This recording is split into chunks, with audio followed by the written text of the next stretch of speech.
श्रावण मास महात्म्य अध्याय 10।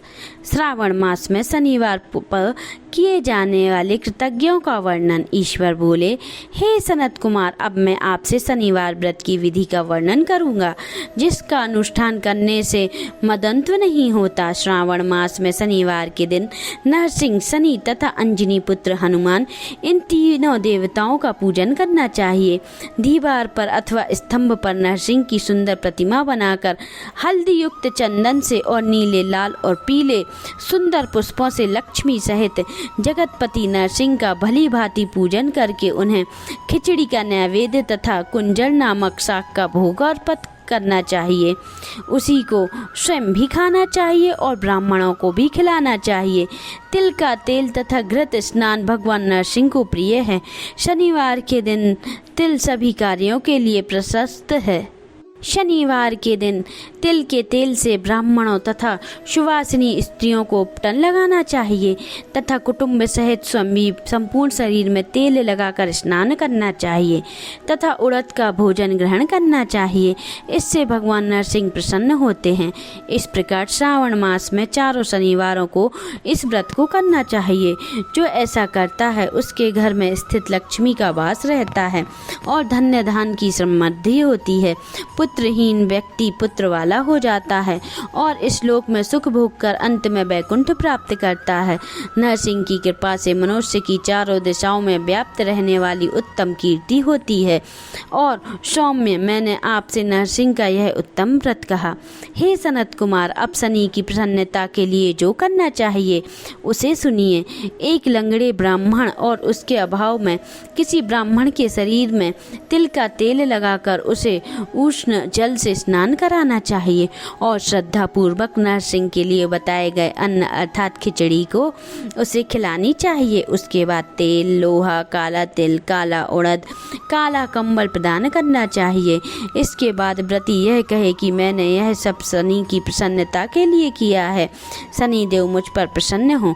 उसके बाद तिल के तेल से शनि का अभिषेक करना चाहिए। उनके पूजन में तिल तथा उड़द में अक्षत चावल प्रशस्त माने गए हैं। हे मुनि, अब मैं शनिवार का ध्यान बताऊंगा, आप ध्यान पूर्वक सुनिए। शनैश्चर्य कृष्ण वर्ण वाले और मंद गति वाले हैं, कश्यप गोत्र वाले हैं, सौराष्ट्र देश में पैदा हुए हैं और सूर्य पुत्र हैं, वर देने वाले हैं और दंड के समान आकार वाले मंडल में स्थित हैं। इंद्र नीलमणि तुल्य क्रांति वाले हैं, हाथों में धनुष बाण त्रिशूल धारण किए हुए हैं, गीध पर आरूढ़ हैं, यम इनके अधिदेवता हैं, ब्रह्मा इनके प्रतिनिधि देवता हैं और ये कस्तूरी, अगुर का गंध तथा गुग्गल का धूप ग्रहण करते हैं। इन्हें खिचड़ी प्रिय है। इस प्रकार ध्यान की विधि कही गई है। इनके पूजन के लिए लोहमयी सुंदर प्रतिमा बनानी चाहिए। हे द्विज श्रेष्ठ, इनके निर्मित की गई पूजा में कृष्ण अर्थात काली वस्तु का दान करना चाहिए। ब्राह्मण को काले रंग के वस्त्रों को देना चाहिए और काले बछड़े सहित काली गौ प्रदान करनी चाहिए। विधि पूर्वक पूजा करके इस प्रकार प्रार्थना तथा स्तुति करनी चाहिए। आराधना से संतुष्ट होकर उन्होंने नष्ट राज्य वाले राजा नील को उनका महान राज्य पुनः प्रदान कर दिया था। वे शनिदेव मुझ पर प्रसन्न हों। नील अंजन के समान वर्ण वाले, मंद गति से चलने वाले और छाया देवी तथा सूर्य के पुत्र होने वाले उन शनिश्चर को मैं नमस्कार करता हूँ। मंडल के कोण में स्थित उनको नमस्कार है। पिंगल नाम वाले आप शनि को नमस्कार है। हे देवेश, मुझ दीन पर शरणागत पर कृपा कीजिए। इस प्रकार स्तुति के दौरान प्रार्थना करके बार बार प्रणाम करना चाहिए। 3 वर्णों ब्राह्मण, क्षत्रिय, वैश्य के लिए शनि के पूजन में शनि देवो यह वैदिक मंत्र का प्रयोग करना चाहिए और शूद्रों के लिए पूजन के नाम मंत्र का प्रयोग बताया गया है। जो व्यक्ति दत्त चित्र होकर इस विधि से शनिदेव का पूजन करेगा उसके स्वप्न में भी शनिदेव भय नहीं होगा। हे विप्र, जो मनुष्य श्रावण मास में प्रत्येक शनिवार के दिन भक्ति पूर्वक इस विधि से व्रत को करेगा उसे शनिश्चर के द्वारा लेस मात्र भी कष्ट नहीं होगा। जन्म राशि के पहले, दूसरे, चौथे, पाँचवें, सातवें, आठवें, नौवें तथा 12वें स्थान में स्थित शनि सदा कष्ट पहुंचाते हैं। शनि की शांति के लिए सामग्री इस मंत्र का जप करना बताया गया है। उनकी प्रसन्नता के लिए इंद्र नीलमणि का दान करना चाहिए। हे सनत कुमार, उसके बाद मैं हनुमान जी की प्रसन्नता के लिए विधि के वर्णन करूंगा। हनुमान जी की प्रसन्नता के लिए श्रावण मास शनिवार को रुद्र मंत्र के द्वारा तेल से उनका अभिषेक करना चाहिए। तेल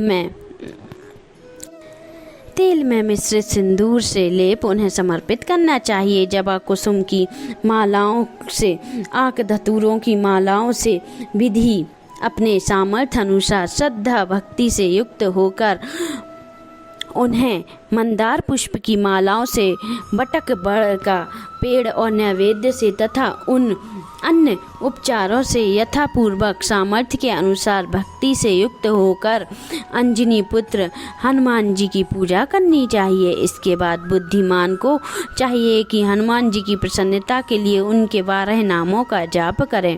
हनुमान, अंजनी सूत्र, वायुपुत्र, महाबल, राम श्रेष्ठ, फाल्गुन सखा, पिंगाक्ष, अमित विक्रम, उदर ध्रिक्रमण, सीता शोक विनाशक, लक्ष्मण प्राणदाता और 10 गीव्रदहा, ये 12 नाम हैं।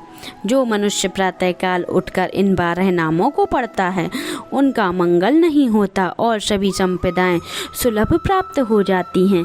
इस प्रकार श्रावण मास में शनिवार के दिन वायुपुत्र हनुमान जी की आराधना करके मनुष्य वज्रतुल्य शरीर वाला, निरोगी तथा बलवान हो जाता है।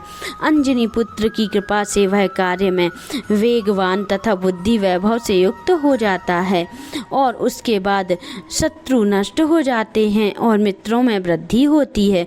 वह वीरशाली तथा कीर्तिमान हो जाता है।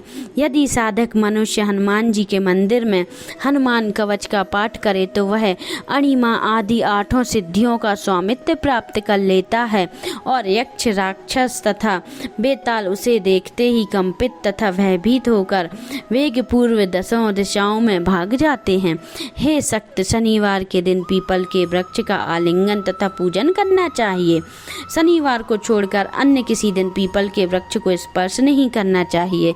शनिवार के दिन उसका आलिंगन सभी संपदाओं को प्राप्त करने वाला होता है।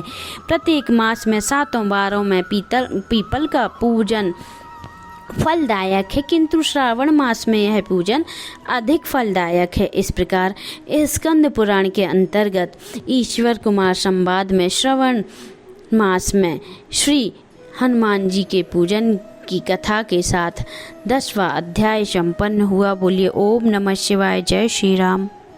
अगर आपने अभी तक हमारे चैनल को सब्सक्राइब नहीं किया है तो जल्दी से आप सब्सक्राइब कर लें, जिससे आने वाले वीडियो आपको जल्दी मिलते जाएं और नोटिफिकेशन बेल आइकन को प्रेस करें, जिससे आपको हमारे वीडियो का नोटिफिकेशन मिलता रहे और लाइक और कमेंट करना ना भूलें। आप सभी को नमस्कार।